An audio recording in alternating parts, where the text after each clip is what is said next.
I used this reference a few weeks ago talking about coaching our girls, little rec team. My daughter, she's 10. She's on the 3rd and 4th grade team.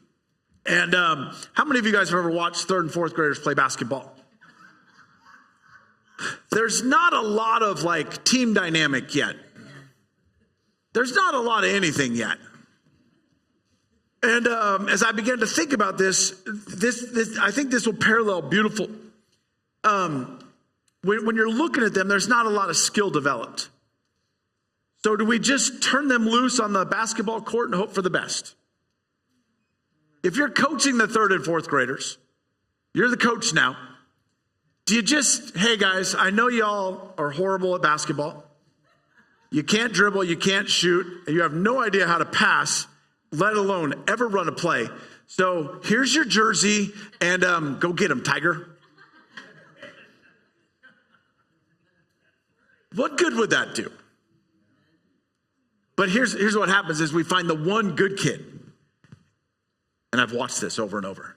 Just get the ball. I'm trying to think of who's good in here. Get the ball.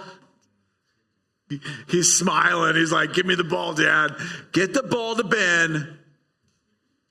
And let him do all the work. You guys just chase everybody around and get the ball to Ben, and he'll score all the points. They don't actually say it that way, but in their coaching, you can see that's what's happening. Because the game starts, and one kid always has the ball. And the only points that are scored is the one kid. And everybody else is just running around, skitter scatter. Like, it's just chaos. It's just like, what is happening out here? And so as a coach, we have to make a decision. Do I do my best to instill principles in them, knowing that they may not execute them perfectly, but I'm at least setting an expectation for them? Right? As a coach, we have to make this decision. Do I at least instill some expectation, knowing they're probably not going to execute it all? But at least we set some expectation. Right? Do you think that God was setting an expectation because he knew they weren't going to make mistakes? He was setting an expectation so that they would do their best to stay connected as a team and fulfill the I'm going to say the Great Commission, to fulfill the kingdom and be a collective body that worked together, held each other accountable, and did something supernatural so that they could possess what God called them to possess. So he set the standards, just like coaching. I watch these kids, and if you don't instill something into them, you just have the one kid. And they'll just try to be the star. They'll just try to be the best player on the team. They'll just go for stats, like LeBron. A lot of these rec teams, when I watch them, they're just focused on the win. In 3rd and 4th grade, all they care about is winning. We had a game where the best team was losing to us. And we only had 6 kids that day, and you're supposed to have a rotation. Every kid is supposed to play, and every kid is supposed to sit. Well, one of our kids got injured, so we couldn't rotate. We had 5 kids. What do you want me to do? Play with 4? Just so you can win? And so we got to the 5th quarter, and he's losing.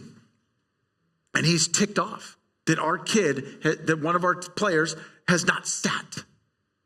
And he's throwing a fit in front of the kids, in front of the parents, in front of everybody. He's making a total thing of himself. Because all he cared about in that moment was winning. And it's like, bro, they're 3rd and 4th graders. They're not getting an NBA contract. They're not getting paid any money. And you know what? All they care about, ask my daughter, is the snack bag after the game.